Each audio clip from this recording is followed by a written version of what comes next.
Hello दोस्तों, ज्ञान for you में आपका एक बार फिर से स्वागत है। आज हम जानेंगे कैसे हुआ दुर्योधन का जन्म। दुर्योधन का जन्म बड़े ही अजीबोगरीब तरीके से हुआ। जिस समय दुर्योधन का जन्म हुआ उसी समय भेड़िए एवं सियार नाचने लगे। तो जानते हैं एक अनसुनी कथा जो शायद आपने नहीं सुनी होगी। दुर्योधन को महाभारत का खलनायक माना जाता है क्योंकि उसी की जिद और लालच के कारण कुरुक्षेत्र में महाभारत जैसे भीषण युद्ध लड़ा गया, जिसमें कई योद्धाओं का एवं सैनिकों का खून बहा। ये सब तो सभी जानते हैं महाभारत के युद्ध में दुर्योधन के कारण क्या क्या हुआ, परंतु दुर्योधन के जन्म से जुड़ी बहुत सी अजीबोगरीब बातें शायद आप नहीं जानते होंगे। आज हम आपको दुर्योधन के जन्म से जुड़ी वह रहस्य बताने जा रहे हैं जो आपको चौंका देगा। तो आइए जानते हैं दुर्योधन का जन्म कैसे हुआ था और क्या क्या घटित हुआ था उसके जन्म के समय। हस्तिनापुर के उत्तराधिकारी के लिए पांडु एवं धृतराष्ट्र दोनों ही चिंतित थे। दोनों ही चाहते थे कि उनका पुत्र बड़ा हो ताकि वह हस्तिनापुर का उत्तराधिकारी बने। गंधारी भगवान शिव की भक्त थी। उसे 100 पुत्रों की माता बनने का आशीर्वाद प्राप्त था।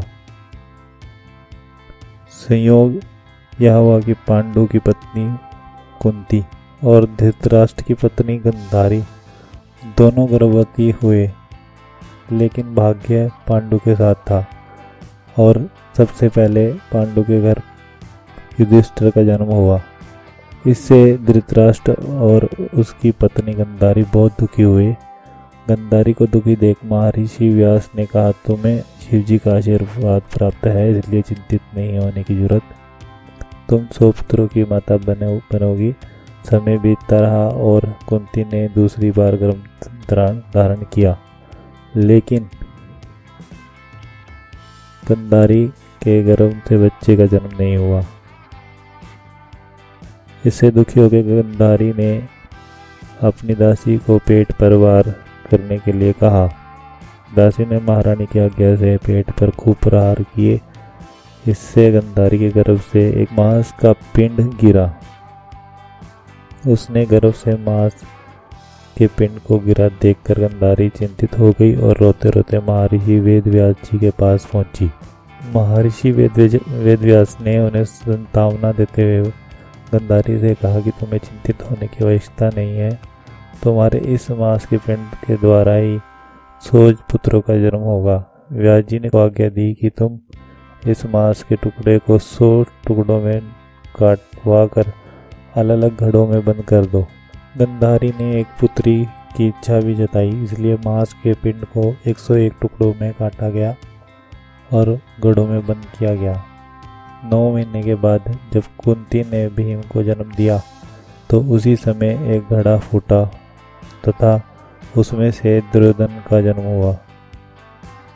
जब दुर्योधन का जन्म हुआ था तो बहुत सी अजीबोगरीब घटनाएं घटने लगी, जिसे देखकर राज पंडित और विदुर चिंतित हो उठे।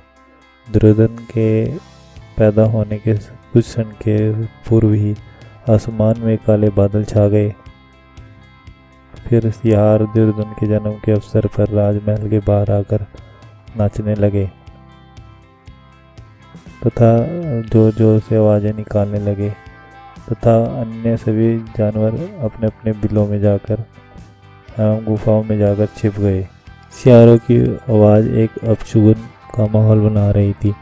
सियारों को सैनिक भगा देते थे, लेकिन फिर वह वहां आकर रोने लगते और नाचने लगते। इसी देखकर राज पंडितों ने कहा कि बालक का जन्म अशुभ घड़ी में हुआ है और यह कुल का नाश करने वाला होगा। यह अगर राजमहल में रहा तो कुल का अंत हो जाएगा।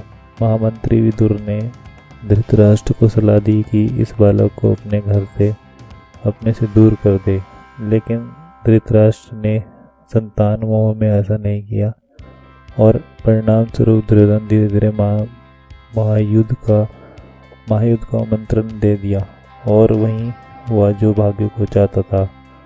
दुर्योधन कुल का नाश करने वाला बन गया। तो दोस्तों इस तरह से दुर्योधन का जन्म हुआ। प्लीज़ सब्सक्राइब कीजिए, लाइक कीजिए और अपने दोस्तों में शेयर कीजिए।